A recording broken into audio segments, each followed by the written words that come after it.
Ladies and gentlemen, Hex community of all ages, hey, Jake Freedom here, coming to you live from YouTube for this week's Hex Update Saturday for June 6, 2015. And didn't have a whole lot happen this past week. We had some more spoilers rolled out to us, and if you've been watching, I do the, I'll go over the spoilers that have been released, you know, in the past week on that video. I usually do those, I think it's on Tuesday. So we'll go over those then. We won't go over them now just because there tends to be so many of them and I don't want to just add to the video. So that's just a whole separate video altogether. What we did have happen this week though is it's Hex's birthday, and that's pretty cool. I don't know how long some of you have been playing the game. I have been playing the game since it basically rolled out. It rolled out in October, and I didn't actually get to start playing till sometime in November. So I wasn't in the first wave of people that got to play, but no big deal. But Corey he sent a little message to everybody. He's just you know, saying, hey, you know, Hex is in its terrible or terrific twos, he calls it, not terrible twos. And he just goes on to say how it's hard to believe, you know, how off target he was when he did the Kickstarter. And thanking everybody for the Kickstarter. He didn't realize at the time how ambitious of a project this was. He didn't really have an idea of how long it was going to take, so his projections were way off, and he just wants to say he apologizes for that, as he has many times, because he just, you know, things happen, things take time. Once you get into the actual nuts and bolts of something, you realize, holy cow, this is going to take a little bit longer than I thought. You know, but no big deal. I think the progression of the game is coming along just fine. No big deal there at all. And then he goes on. He thanks for the support for Hex. He thanks the community, everybody. You know, so. And then he made a little birthday celebration comic. He did that with Rob. I don't know how to pronounce his last name, and Peter something or another, Pantasia, I'm not sure. And it was a story about the piñatas, I'm guessing. And, you know, I kind of looked through it there. It was kind of cool. I'll link the comic in the description down below, so you guys can take a look at that if you want to. We won't go through it right now. There's no words. It's just all pictures. Only 11 pages, so it doesn't take too terribly long. But so yeah, Hex is officially 2 years old. I think it's actually tomorrow. Maybe it's today. I'm not sure. And also, if you guys follow the forums at all, you know that it was Corey's birthday, I don't know, 2 days ago or something like that. I don't know. I wish him happy birthday, so, as many people did. So yeah, there's the comic there, and they're rolling out a few new starter decks when Armies of Myth comes out. So these should be pretty interesting. I haven't gone through and looked through them real close, but it says in Armies of Myth, we flipped the highlighted 4 major races of Entrath. Armies features more necrotic, venom, elf, and coyote troops in the upcoming set. To introduce players to each race, we're adding 4 new starter decks to the game. These decks are designed to complete the cycle of 8, plus give new players a feel on how those individual races play out. So when they say a cycle of 8, I'm guessing what, every 3 sets they're going to introduce another starter deck, maybe. Not exactly sure what their cycle is actually going to be there. Because we had the 4 starter decks. You know, those were valid all the way through sets 1 and 2. So maybe it is every 3rd set that we'll get a new, we'll get some more starter decks. I don't know. The starter decks are nice if you just need some place to start. You know, and if you're not familiar with, you know, building a deck, you know, it's a place to start anyway.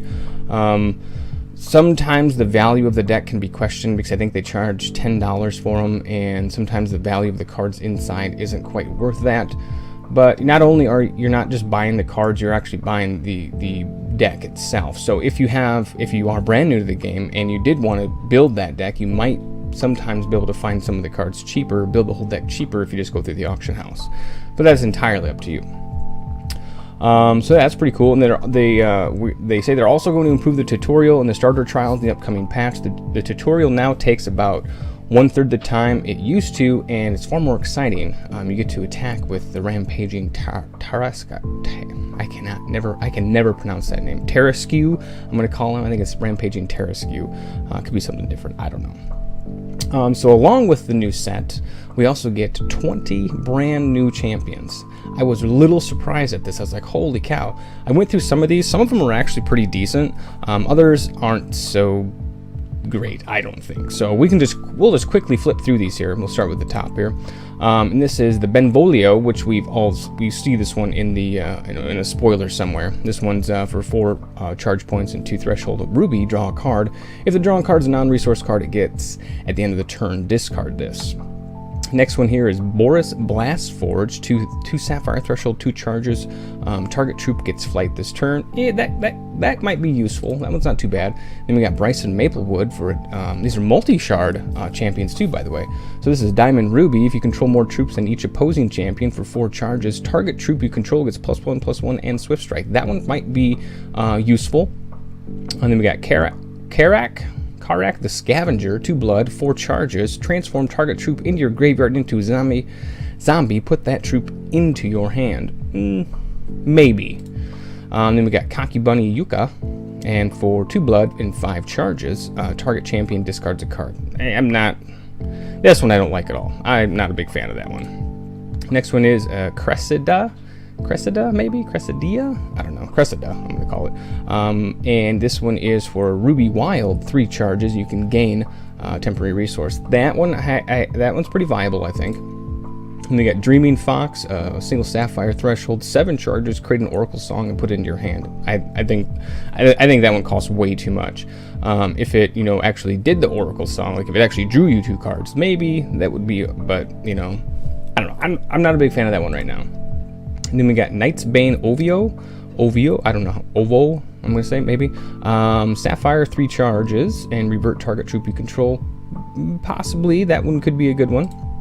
Then we got Madame Anna. Yeah, Madame Anna, I'm going to say. 1 blood, 1 diamond threshold, 3 charges. Target troop you control gets, when this dies, create a phantom and put it into play. That could be viable. Then we got Might Singer Alindra, we'll call it. 2 wild, 5 charges. Create a Gigantosaur and put it in your hand. I don't like that one at all. Then we got Patrick Ozine for 1 blood threshold, 2 charges. Target troop gets, when this deals damage to a champion, bury the top card of that champion's deck.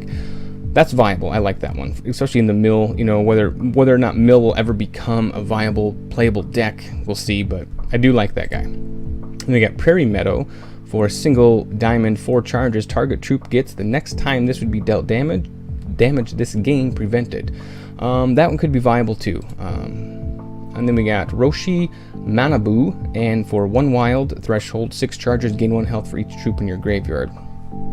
Yeah, I don't like that one either. And then we got Sagebrush, 1 wild, 3 charges. It's one that has Prophecy. The next troop in your deck gets +1/+1. That one I think will be something, just because it's 3 charges and you get the next troop is +1/+1. So you could stack that Prophecy on maybe another Prophecy maybe. So I think that one's gonna be all right. And then we got Savas, 1 ruby, 5 charges. Create a Scorch and put it into your hand. I'm not sure what a Scorch is yet. I think that just maybe hasn't been revealed. So we'll see what that one could be pretty good. And we got Sister Anastasia. I think that's right, Anastasia. 2 diamond, 5 charges. Gain 1 health for each troop you control. Maybe. And then we got Urgnok, 2 ruby, 2 charges, and the target troop gets +1 attack. And then we have Webweaver Thox, I'm going to say. 1 sapphire and 3 charges. Target troop gets -1 attack. So that could go well. I mean, that's just a target troop, but there's what is that card that was released? Ooh, I forget that. Will destroy all troops with 2 attack or less. So that could maybe synergize that with this champion. Maybe possibilities are endless. We got Winter Moon for a sapphire and a wild, 2 charges. Put up to 2 target cards in your graveyard into your deck. Those cards get, when you play this, draw a card.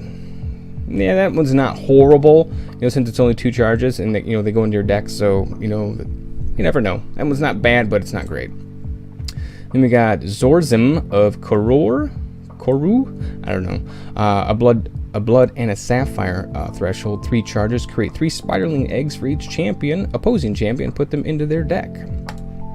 And that is all of the champions there. So they're kind of neat. I like them. I like some of them, but not all of them. And then hey, spoiler alert here, there are some Armies of Myth spoilers out there in the wild, and we've rounded some of them up for you. And again, we'll go over the spoilers in next week, Tuesday, the spoilers that have been released, obviously.